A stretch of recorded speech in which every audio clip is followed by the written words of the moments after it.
Bonjour, je me présente, Alain René, je suis de l'île Maurice. Je vais vous raconter mon histoire. C'est une histoire que vous devez écouter avec vos cœurs et pas avec vos oreilles. C'est quelque chose de très profond et je vais essayer de faire mon mieux pour mieux vous raconter mon histoire. Et voilà, ça démarre. Je viens de l'île Maurice, j'ai 64 ans actuellement, père de deux garçons et cinq petits-enfants.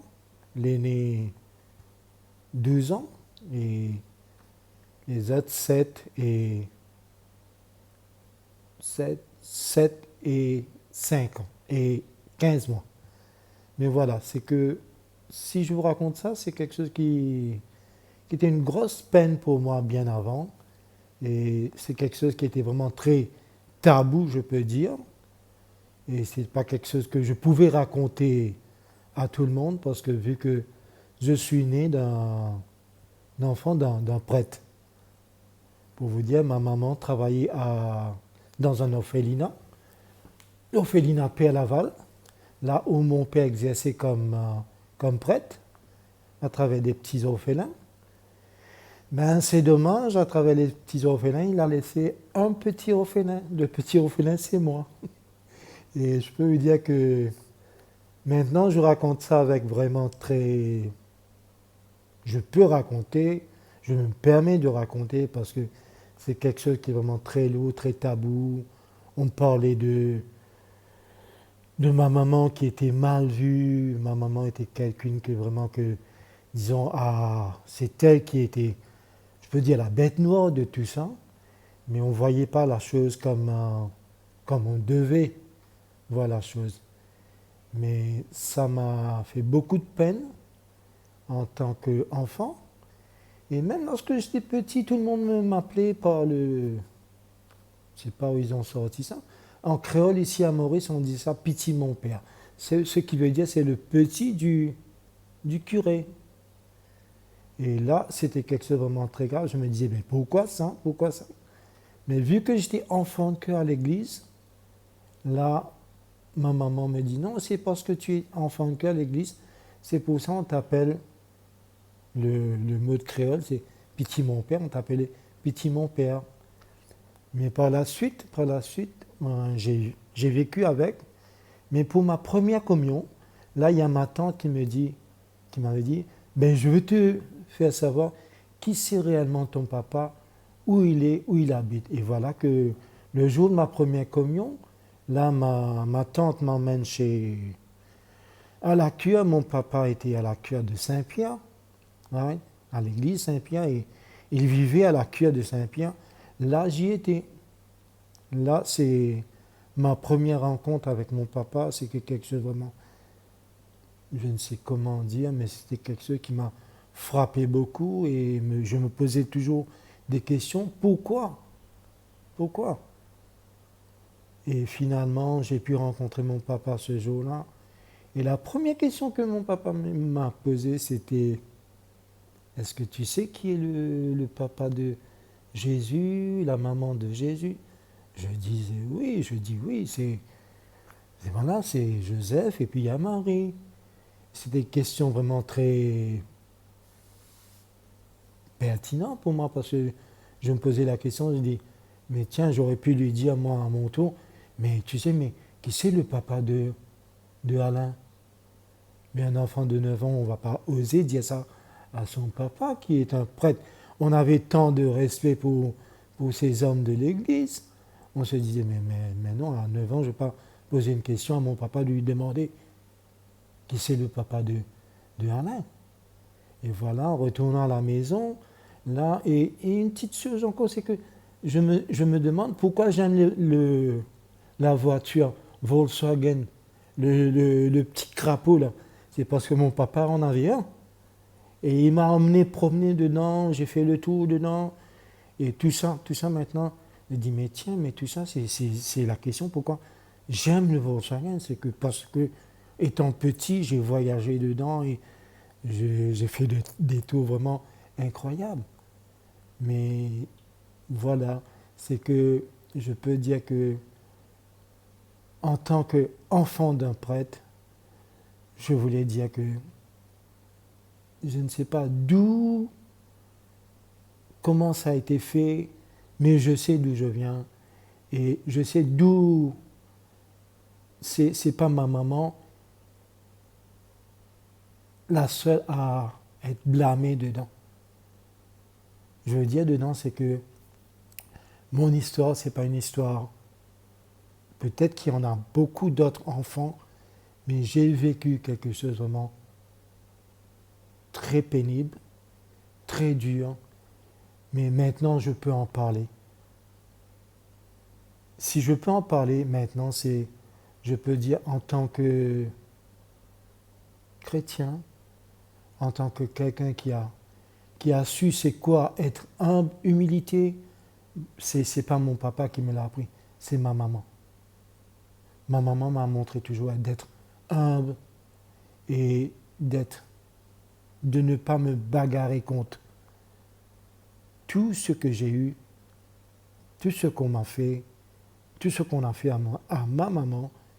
Mais je peux dire que je prends avec beaucoup d'amour, je peux dire, quand vous m'écoutez, c'est toujours encore une fois, je répète des choses parfois une ou deux fois, mais que ça entre dans votre cœur, mais pas dans vos oreilles. Parce que la loi, je peux dire, je ne sais pas si je vais trop vite ou j'entre dans les détails qu'il faut, mais c'est que cette loi que l'Église a en mettant le célibat pour les prêtres, il n'y a pas que ces hommes-là souffrent. Parce que lorsque j'ai lu les lettres, je peux dire, les lettres d'amour que mon papa a écrites à ma maman, mais ce n'étaient pas des lettres. Ce n'est pas des choses, comme on dit, battre en l'air, dire des choses, non. Mais il y avait de l'amour. Toutes choses qu'on fait, on crée un enfant avec l'amour. Ça a été créé, j'ai été conçu avec amour. Ils ont pris la décision de me faire avec amour. Maintenant, venir dire que ma maman est fautive dans toutes ces choses, non, loin de là. Elle a été aimée par mon papa. Et ma maman aussi a donné toute sa jeunesse à ce prêtre. Le compte dedans, c'est que quand ma maman m'a laissé, j'avais que 11 ans, elle voulait partir en France. C'était pas seulement pour me laisser, elle avait toujours en tête qu'un jour, lorsqu'elle part pour la France, que mon papa était déjà parti en France dans un monastère pour se faire moine cloître, que peut-être un jour, elle va pouvoir retrouver mon papa et qu'un jour, mon papa va rendre son habit de prêtre. Un petit anecdote, c'est que ma maman, lorsqu'elle a été en France, elle a rencontré quelqu'une là-bas, c'est une diseuse d'aventure ou je ne sais quoi exactement. Et là, la dame a dit, mais tu sais, je sais, tu es venu en France, tu vas rencontrer celui que tu aimes, que tu as fait un enfant avec.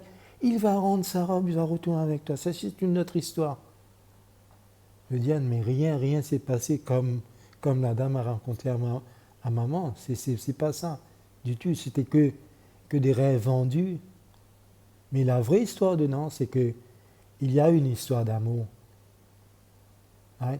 Mais quand il y a un petit truc encore, c'est que à mon âge, lorsque il y avait un film qu'on avait passé, c'est Les oiseaux se cachent pour mourir. C'était par Richard Chamberlain. Mais c'était un film vraiment très magnifique. J'ai bien aimé en regardant ce film. Je me retrouvais même dans cette histoire. Mais à cette époque, il y avait là le Monseigneur, entre guillemets, Margéo, qui était le cousin de mon papa, qui avait mis la censure sur ce film-là. On ne pouvait pas regarder, c'était tabou, c'était interdit. Mais où vont les choses vraiment? Mais c'est pour ça que je dis, mais quand la vérité s'éclate, on a peur de la vérité. On a peur de voir vraiment les choses réelles de ce qui s'est passé. Right? Mais je peux bien dire, avec tout l'amour que j'ai eu pour mon papa, malgré qu'on ne s'est pas vu, mais je lui ai pardonné pour ce qu'il m'a fait. Ça, c'est autre histoire, je mélange un peu de tout, mais je voulais raconter vraiment, vraiment les choses. Ce qu'on cache, un jour, ça refait surface. On ne peut pas tout cacher. On ne peut pas. Et la Bible nous dit on ne peut pas allumer une bougie et mettre quelque chose qui couvre dessus, mais quand ça doit briller, ça doit sortir. On ne fait rien en cacher. On cache des choses, mais la vérité s'éclate. Mais par amour, je dirais bien un jour, viendra peut-être un jour, mon désir à moi, avant de partir de ce monde, tout le monde doit partir de ce monde, avant de partir de ce monde, j'aurais bien aimé voir cette loi que l'Église a instaurée sur le célibat des prêtres. Qu'il n'y en a plus, ces lois-là. Qu'il n'y en a plus. On met des lois, mais après on dit, mais après tout, ils ont pris cet engagement de se faire prêtre. C'est un engagement, ils sont des hommes à part entière. Ils ont les mêmes goûts que n'importe, c'est pas des extraterrestres ou je ne sais pas quoi. Ils ont l'amour, ils ont tout en eux. Dieu a voulu que l'homme ne soit pas seul, qu'il a créé la femme en retirant un côté de l'homme pour faire la femme. Et maintenant, pourquoi on dit qu'il doit avoir cette loi du célibat? Je me pose toujours la question. Des fois, je peux bien rester tranquille, mais il y a des choses qui remontent à la surface, qui me disent non, tiens, tu ne dois pas rester tranquille, tu dois dire les choses telles qu'il est. C'est ton papa, oui. C'est un prêtre. Mais il ne t'a pas reconnu. Je porte le nom de René par rapport à ma maman. Je porte le nom de René, je suis fier de porter le nom de ma maman. Mais auparavant, on me traitait de n'importe quoi. De petits bâtards, de petits... je ne sais quoi. J'ai entendu pas mal de trucs par rapport à moi. Et je peux même dire, même la famille de mon épouse maintenant ne m'aimait pas. Mais on s'est aimé. On s'est aimé. On a fait des enfants. On a des petits-enfants. Mais tout ça, on fait comment? C'est par amour. On ne fait rien sans l'amour. L'amour au-dessus de tout. Mais je demande sincèrement, je demande avec tout mon cœur, que tous ces prêtres, je ne veux pas les traiter de défroqués ou quoi que ce soit, je ne suis pas là pour les juger, mais simplement arrêtez. Arrêtez. Parce que vous laissez derrière vous des petits orphelins. Même lorsque, moi, maintenant, à mon âge, 64 ans, des fois quand ça refait surface, pouf, il faut du courage. On me dit non, mais tiens, tu es grand maintenant, tu as 60 ans, il faut oublier, c'est le passé. Non, mais quand je tombe maintenant, je ne tombe pas simplement à l'arrière, je tombe devant. Pourquoi je tombe devant? Pour que je puisse me barrer des choses, que je puisse me protéger, pour que je puisse me protéger des... Je ne veux pas tomber, je ne veux pas retourner à l'arrière pour dire non, tiens, ça devait être comme ça. Non, non, il faut voir les choses telles qu'il est. Vas-y de l'avant. Je vous demande encore sincèrement, là on a nommé un nouveau pape, on s'est dit, oh celui-là peut-être qu'il va faire quelque chose pour nous, les enfants des prêtres. Mais qu'est-ce qu'il va faire pour nous? Rien. Rien, ils sont tous les mêmes. Ils sont tous les mêmes. Avec leur loi, avec leur comment je peux dire, la religion tue. Je vais directement, la religion tue. On met des lois, on met des barrières, on met je peux dire des tas de commandements, des tas de trucs. Là, j'ai mon petit enfant qui va les samedis. Pouf. profession pour sa confirmation pour demande de pardon. Mais un petit enfant, qu'est-ce qu'il va demander de pardon? On invente des choses pour les enfants, mais choses qu'il n'y avait pas auparavant. Maintenant, il y a des trucs qu'on met en avant pour je ne sais quoi faire. Mais il y a de l'amour. L'amour surpasse tout, l'amour surmonte tout. C'est ça que je demande. C'est que maintenant, je vais aller un petit peu plus sur une autre phase. C'est que j'aurais bien aimé aussi de dire merci à tous les gens que je rencontre, qui m'écoutent d'un autre angle, avec du cœur, avec de la sincérité. Hein. Et ça fait longtemps que je voulais m'approcher de ces personnes pour donner un petit témoignage. Mais c'est tellement long. Si je commence à raconter, ça va prendre du temps et du temps, mais le temps est précieux, le temps est... On peut raconter beaucoup, on peut faire une livre même. Mais j'aurais bien aimé vous dire simplement, vous aurez d'autres épisodes encore, c'est pas terminé. C'est pas terminé. Et je vous dis au revoir, mais je vais retourner pour vous expliquer encore d'autres trucs encore de mon histoire. Merci. En tant que catholique, j'étais adorateur du Saint-Sacrement à Montmorency. J'étais quelqu'un qui allait à l'église, hein, pas comme les... c'est pas avec orgueil ni rien, c'est avec toute humilité que je peux dire, j'étais un catholique 7 sur 7. J'étais dans le pas de mon papa, je peux dire. J'étais un catholique 7 sur 7. J'allais à l'église régulièrement, j'emmenais mes enfants à l'église et tout. Mais par la suite, suite à une rencontre avec quelqu'un qui m'a parlé vraiment comme il faut de la Bible, de Jésus et tout ça, et là, j'ai commencé à être plus ce catholique que j'étais avant.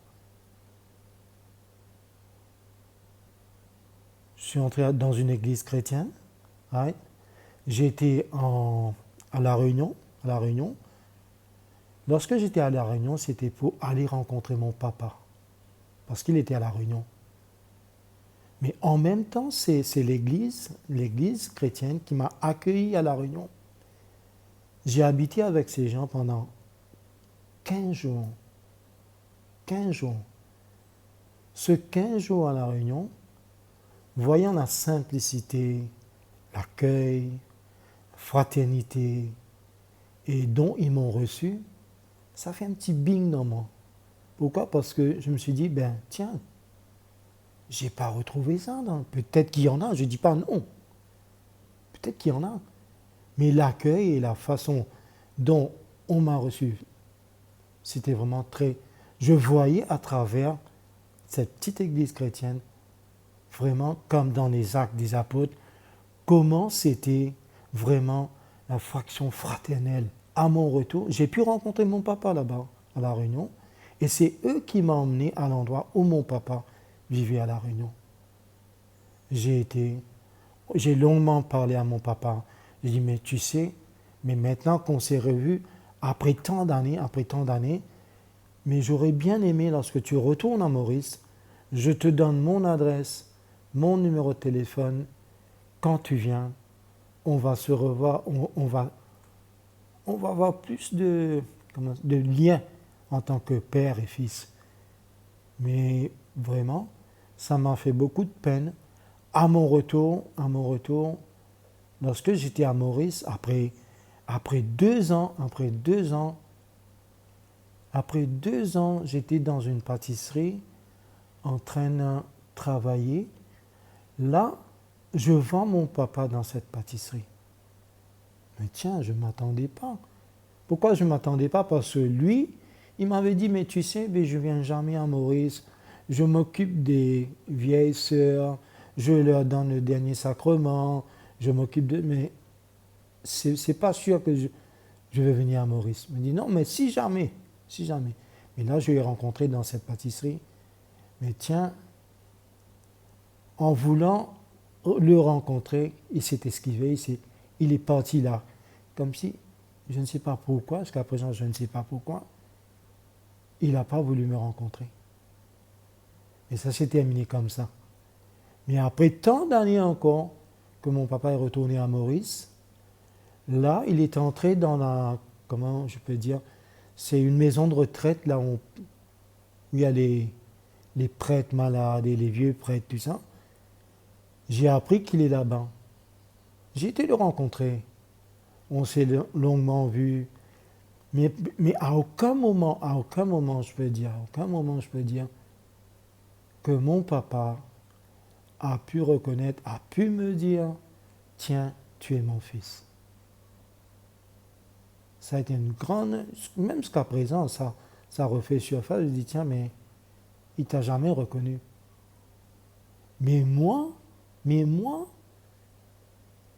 j'ai pu lui dire que après tout ce que tu m'as fait, je te pardonne. Mais ça, c'est de l'amour. Mais cet amour, c'est pas donné comme ça. Et il y a tout un travail de cœur. C'est dû à mon cheminement, à mon cheminement dans une communauté chrétienne qu'on m'a appris. Jésus t'aime, Jésus t'aide. Tu as un plus grand papa que celui qui est vraiment cher, mais tu as un père beaucoup qui t'aime, qui t'a jamais laissé, qui t'a jamais abandonné, qui a cheminé avec toi. Je peux dire, si j'avais pas connu le Christ dans ma vie, entre guillemets, je ne sais pas quoi, comment, je ne pourrais pas être là à témoigner ce que Christ a fait pour moi dans ma vie. Cet amour du Christ, il faut vraiment aller le chercher. C'est pas donné.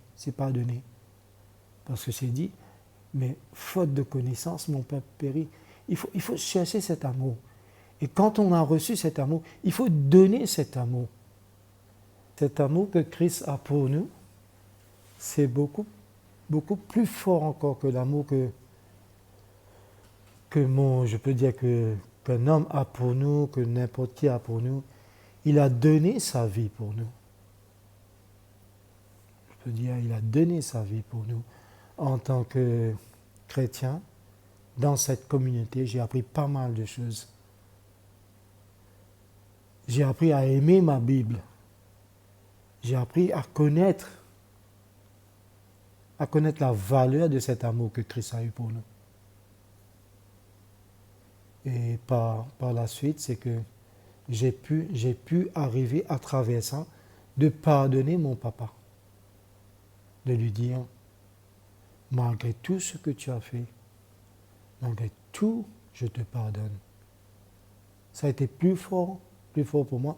Mais par moi-même, je n'aurais jamais pu arriver à lui dire parce qu'il m'a fait tant de mal.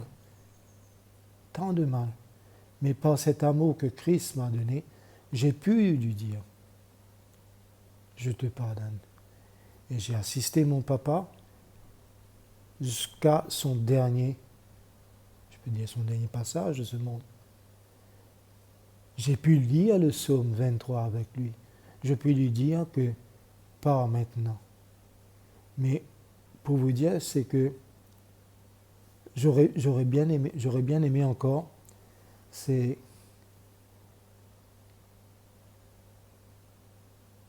un peu plus fort que moi. J'aurais bien aimé dire, j'ai manqué pas mal de choses dans ma vie. Mais heureusement, c'est que Dieu m'a fait une grande faveur de me donner Aileen comme épouse, qui est toujours ma femme, mon épouse, très sincère. Et ma patronne, c'est elle, je travaille avec elle, c'est ma patronne. Et comme elle dit toujours, la journée, je suis ta patronne, et le soir, je suis ton épouse. On s'aime bien, mais je peux dire, le plus gros cadeau encore qu'elle m'a fait, c'est elle qui m'a payé, qui a payé mon billet pour que je puisse partir à La Réunion pour voir mon papa.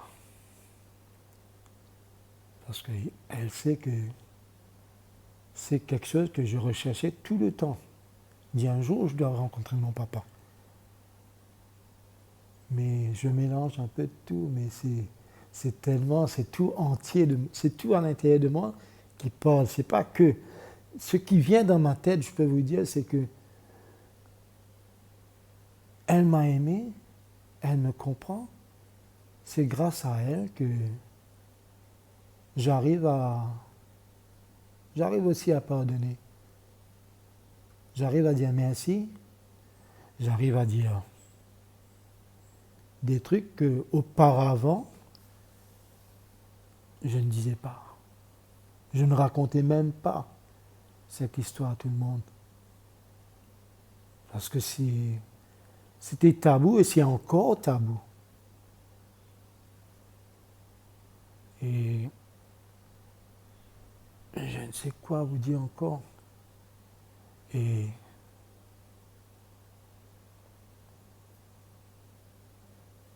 j'ai un petit blocage. Que Clermont t'a aussi. Ouais.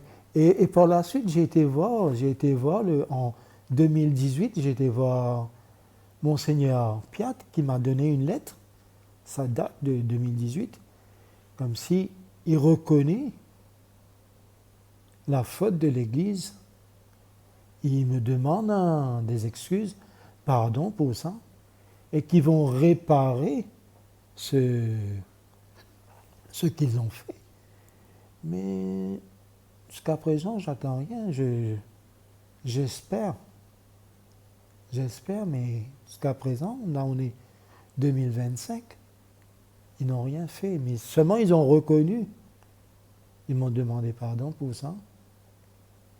Et j'ai été voir l'autre de nouveau, Monseigneur Durand, qui m'a promis des choses.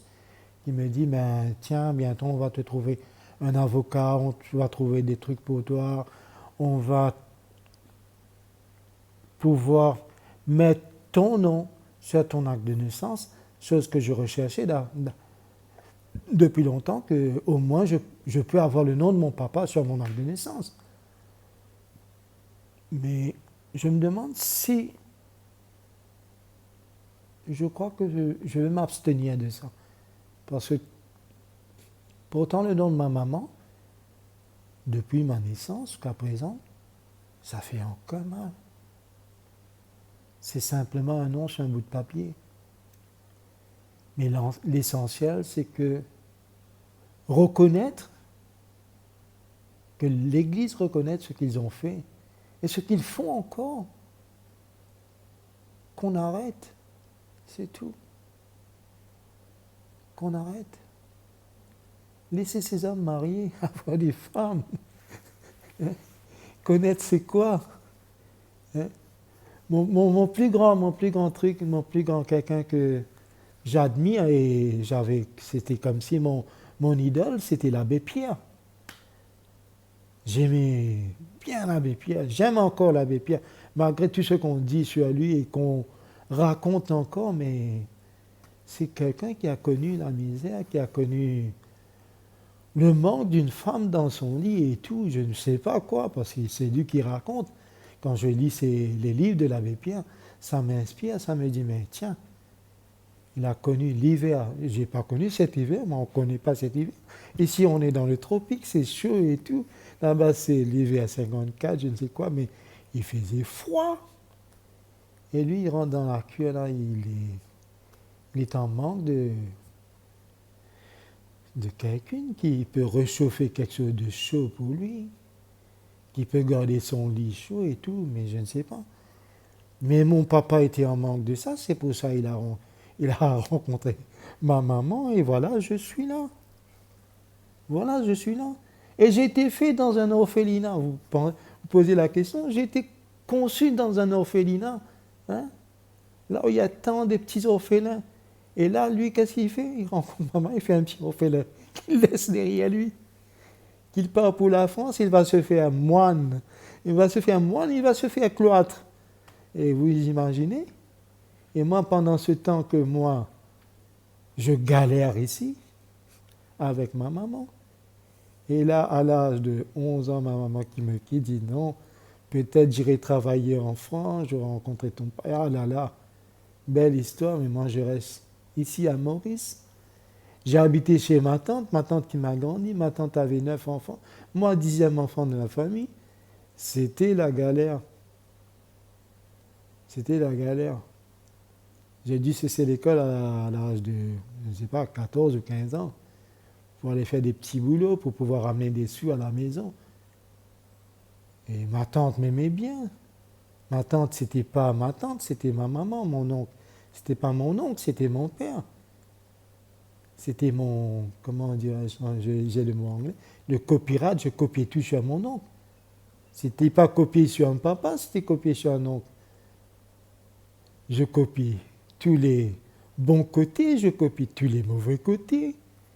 Et c'est ça, la vie que j'ai menée avec mes parents. Et on s'aimait bien. Mais j'ai appris c'est quoi, chez ma tante, j'ai appris c'est quoi partager. Quand on a mis la table, tous les 9 ou 10 enfants doivent être là. Sinon, si tu rates le repas, là, c'est foutu, tu n'as rien à manger. Parce que là, c'est mis sur la table pour les 10 enfants. Et ma tante ne va pas dire ça c'est Alain, on ne va pas lui donner. Non, non, non. C'était égal. J'étais considéré comme leur enfant. Oui. Mais c'est ça qui m'a inculqué, c'est ça qui m'a montré le sens de la partage et tout. Mais par la suite, je passe à un truc vraiment très rapide. Je me suis marié à l'âge de 22 ans. Pourquoi me marier à l'âge de 22 ans? Parce que je recherchais quelqu'un qui peut au moins être ma maman, comme je viens de dire, ma maman, mon épouse, ma patronne et celle avec qui je suis jusqu'à présent. On a fait 40 ans de chemin ensemble. C'est pas 1 an, 2 ans. Mais on s'aime encore. Mais c'est ça, dans toutes choses que je vous ai dit, c'est l'amour. Sans l'amour, ça ne sert à rien. On est comme un cymbale qui retentit, qui fait tant de bruit. Hein, qui fait tant de bruit, mais sans l'amour, c'est ça. Et puis, je voulais partir. Hein, et puis, comme métier, j'étais un coupeur de diamants. Vous voyez? J'étais un coupeur de diamants. Pas n'importe quelle pierre, diamant. Précieux. Et pour vous dire, c'est que un petit truc à partager, c'est que en taillant les diamants, je me suis inspiré un peu de ma vie chrétienne. Pour être un bon chrétien, il faut être comme un diamant. Il faut se laisser tailler.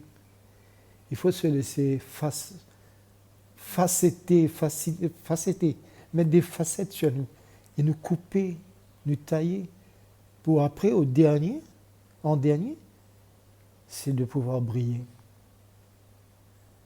C'est pouvoir briller. J'ai quitté Maurice en tant que tailleur diamant. J'étais en Afrique du Sud. Ah tiens, l'herbe est verte là-bas. On va ramasser des pognons.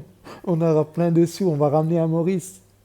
Ah, on va ramener tant de sous. On va tailler les grosses pierres, les gros diamants là-bas. Ce que le patron m'avait dit. Tu viendras là-bas, tu auras un bon salaire et tout. Ouais, j'étais bien aimé, j'étais bien considéré. Je travaillais pour une grosse boîte. Ah, je coupais des diamants 6 carats.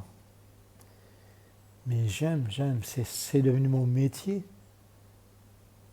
En taillant le diamant, je me suis laissé tailler moi aussi. Tailler dans la façon d'être comme pour donner de la brillance après à mes enfants, à mes petits-enfants.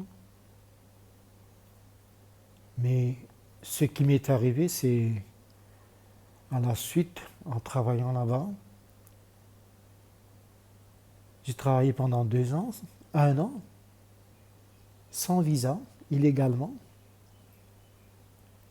Là, je me suis retrouvé en prison. Une nuit. Toute une nuit en prison. J'étais pas converti encore. Mais j'avais toujours dans ma poche une petite Bible de Gédéon. Petite Bible bleue. Ouais, que j'aimais bien lire. Oh, j'avais retrouvé ce livre-là dans une hôtel, sur la table de nuit, dans le tiroir.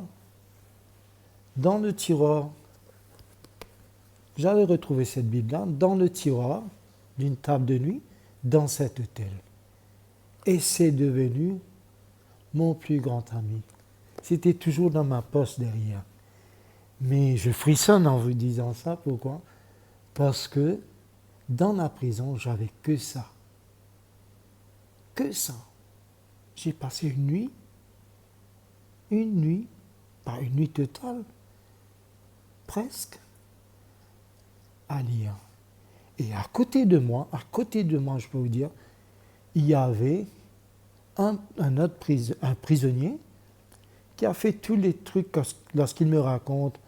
Il a fait des vols, attaques à main armée, braqué les bijouteries, tout ça. Lorsque je lui montre la petite Bible, elle me dit, tiens, tu sais, en sortant de là, je vais acheter un. Je lui ai même dit, non, tu as 149, je vais acheter un plus gros et tout. Mais je dis, mais vas-y. Il dit les trucs que je vais raconter à ma fiancée et elle va aimer. Parce qu'elle est entrée dans le proverbe, quand le roi Salomon parle de ses concubines et tout ça, il dit, non, je vais raconter ça à la fille. Elle dit, mais tiens, bon, ok. Mais Dieu merci, Dieu m'a fait grâce. Parce qu'on m'avait arrêté le 11 décembre, le 12, c'est mon anniversaire. Tiens. Mais pendant ce 11 décembre à la prison, je dis, mon Dieu, quelle épreuve. Quelle épreuve. Je suis venu pour travailler avec ma famille. Je suis venu pour chercher des sous. Et là, je me retrouve en prison. Mais écoute, fais-moi grâce. Le plus gros cadeau que je peux te demander, c'est de me faire sortir de là. Tiens. Le lendemain, je me réveille. Pof, devant moi, il n'y a plus de chaussures, on m'a volé. J'ai plus rien pour sortir de la prison. J'étais pieds nus. Pieds nus. Et là, finalement, on me retire à la prison pour me ramener là dans la cellule de, comment on appelle ça, je ne trouve pas le mot français, c'est Home Affairs. Dans la cellule là où les sans-papiers, les sans-visas sont. D'accord ? Là, je revois après tant d'heures, c'est le jour de mon anniversaire là. J'ai dit, tiens mon Dieu, est-ce que tu vas me faire ce cadeau ? C'était pas des belles prières, mais c'était un dialogue entre moi et mon Dieu. Est-ce que tu vas me faire ce cadeau de me faire sortir de là ? Les heures passent. Et là, pour le déjeuner, on te met devant toi une grosse poubelle marron avec la soupe, tous les trucs qu'on a mis dedans. C'était comme si du manger pour les pauvres. Je dis, tiens, est-ce que je vais manger ça ? Mais j'avais faim. Rester une nuit sans, j'avais faim. J'avais 2 morceaux de pain avec moi. J'ai mangé que ce pain-là. Et lorsque je réalise, je me dis, mon Dieu, qu'est-ce que toi, Jésus, qu'est-ce que toi tu n'as pas passé au calvaire ? Qu'est-ce que toi tu as... Ce que je suis en train de passer, c'est rien. Mais au moins, fais-moi ce cadeau que je sors de là. Je ne veux pas rester là. C'est pénible. Et finalement, après ça, quelques heures après, là, je vois mon patron, ma femme et tous les autres qui viennent me récupérer dans la cellule. Je suis sorti. Mais je n'étais pas converti encore. Mais dis, mon Dieu, merci. Merci. Mais c'est après que j'apprends que toutes les choses que, disons, apprends la grâce de Dieu dans ma vie. Des fois, on se plaint pour tel truc, mais non. Quand Dieu a dit, je crois, Paul, non, ma grâce te suffit. Mais cette grâce-là, mon Dieu, tu nous donnes. J'ai pu sortir de là, j'ai pu retourner à la maison, j'ai pu prendre l'avion une semaine après, je suis retourné dans mon petit île. Je dis, mon Dieu, quelle grâce, merci Seigneur. Mais à partir de là, je me suis dit que des fois, on demande beaucoup de choses à Dieu, mais des fois, après, on oublie ce qu'on a demandé. On oublie très vite ce qu'on a demandé. Dans la cellule, lorsque j'étais à la prison, j'ai demandé pas mal de trucs à Dieu. Apporte-moi une église, apporte-moi une conversion, apporte-moi tel truc. Mais faute de quoi, lorsque je retourne à Maurice, je suis sorti, j'oublie ce que j'ai demandé à Dieu. Là, je me convertis à la foi musulmane. Je me suis converti à la foi musulmane pendant 5 ans.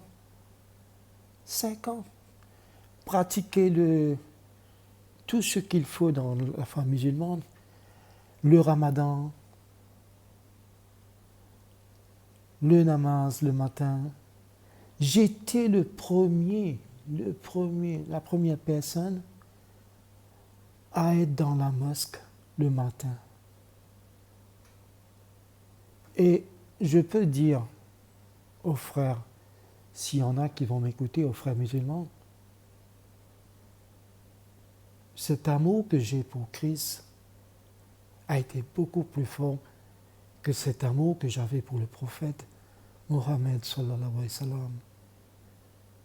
Parce qu'il est un grand prophète, oui, mais Isa alayhi salam est au-dessus de ça, par son amour qu'il a pour nous. Je peux dire avec toutes les convictions, s'il y a des frères musulmans qui vont m'écouter, ne me prends pas mal. Vous attendez le retour du Christ. Nous aussi, on attend le retour du Christ. Mais cet amour qu'il a pour nous, qu'il s'est donné sur la croix, c'est fort, c'est immense. Il est ressuscité. Il reviendra. On attend son retour. Mais cette force que j'ai retrouvée dans la communion fraternelle avec des chrétiens, c'est mon booster de tous les jours. C'est ma force de tous les jours. Sans la communion vraiment fraternelle, on est foutu, je peux dire. Sans orgueil, sans aucune... je peux dire comment ? Sans aucune grandeur, sans rien, avec toute l'humilité, avec toute simplicité. L'amour surpasse tout. L'amour surmonte tout. Et je ne sais pas si je reste encore à vous dire, mais j'ai tellement de choses à vous dire. Tellement de choses à vous dire que je m'arrête sur ci. J'espère trouver d'autres occasions pour vous en parler et pour vous dire, s'il y en a qui n'ont pas accepté Christ dans leur vie jusqu'à présent, accepte. Repentez-vous et aimez. Aimez par-dessus tout. C'est ça mon message. En tant que fils d'un prêtre, on me dit toujours, mais tu as ça dans le sang. Non, j'ai rien dans le sang. C'est Christ, le sang du Christ qui nous apporte des choses nouvelles dans notre vie. Ceci, je vous laisse et à bientôt.